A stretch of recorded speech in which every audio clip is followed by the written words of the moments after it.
मी कोणत्याही समाजाची प्रगती त्या समाजातील स्त्रियांनी केलेल्या प्रगतीवरून मोजतो. मित्रांनो, हे प्रसिद्ध वाक्य आहे डॉक्टर बाबासाहेब आंबेडकरांचं. आज भारतीय स्त्री घराबाहेर पडून आकाशाला गवसणी घालत आहे, पण तिला हा कायदेशीर अधिकार कुणी दिला?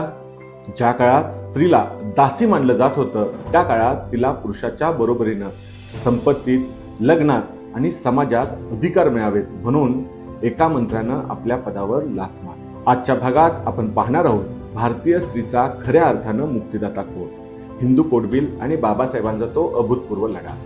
स्वतंत्र भारताचे पहिले कायदा मंत्री म्हणून बाबासाहेबांनी संसदेत एक क्रांतिकारी विधेयक मांडलं, हिंदू कोड बिल. हे बिल काय होतं?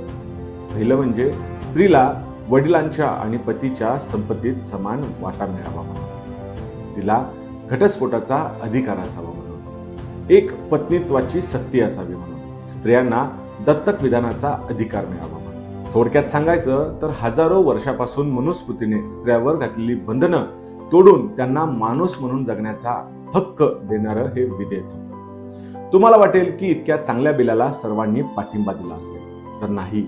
त्या काळात सनातनी विचारांच्या लोकांनी आणि काही राजकीय नेत्यांनी या बिलाला प्रचंड विरोध केला. हिंदू धर्म धोक्यात येईल अशा घोषणा दिल्या. संसदेत महिनाभर चर्चा झाली, पण बिल मंजूर होऊ शकलं नाही. अशा वेळी बाबासाहेबांनी जे केलं ते जगाच्या इतिहासात अद्वितीय आहे. स्त्रियांना अधिकार मिळत नाहीत हे पाहून 27 सप्टेंबर 1951 रोजी बाबासाहेबांनी आपल्या कायदा मंत्री या पदाचा राजीनामा दिला. सत्तेपेक्षा स्त्रीमुक्तीचं मूल्य त्यांना अधिक महत्वाचं वाटलं. एखाद्या मंत्र्याने स्त्रियांच्या हक्कासाठी राजीनामा देण्याचं हे जगातील एकमेव उदाहरण आहे.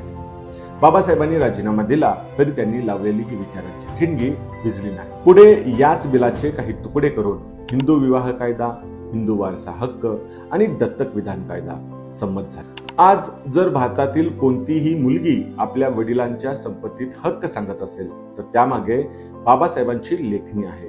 आज जर एखादी महिला जाच सहन न करता घटस्फोट घेऊ शकत असेल तर त्यामागे बाबासाहेबांचा संघर्ष आहे. बाबासाहेब हे केवळ दलितांचे नेते नव्हते, तर ते भारतातील प्रत्येक स्त्रीचे उद्धारकर्तेही होते. कायद्याने बाबासाहेबांनी माणसाला मुक्त केलं, पण माणसाचं मन मुक्त झाल्याशिवाय खरी क्रांती पूर्ण होणार नव्हती. अन्यायाची आणि विषमतेची वस्त्र उतरवून बाबासाहेबांनी बुद्धाचा शांतीचा मार्ग का स्वीकारला? काय होतं ते धम्मचक्र परिवर्तन, हे आपण पाहणार आहोत उद्याच्या या मालिकेतील शेवटच्या आणि 10व्या भागात. धम्मक्रांती, मानवी मूल्यांचा विजय.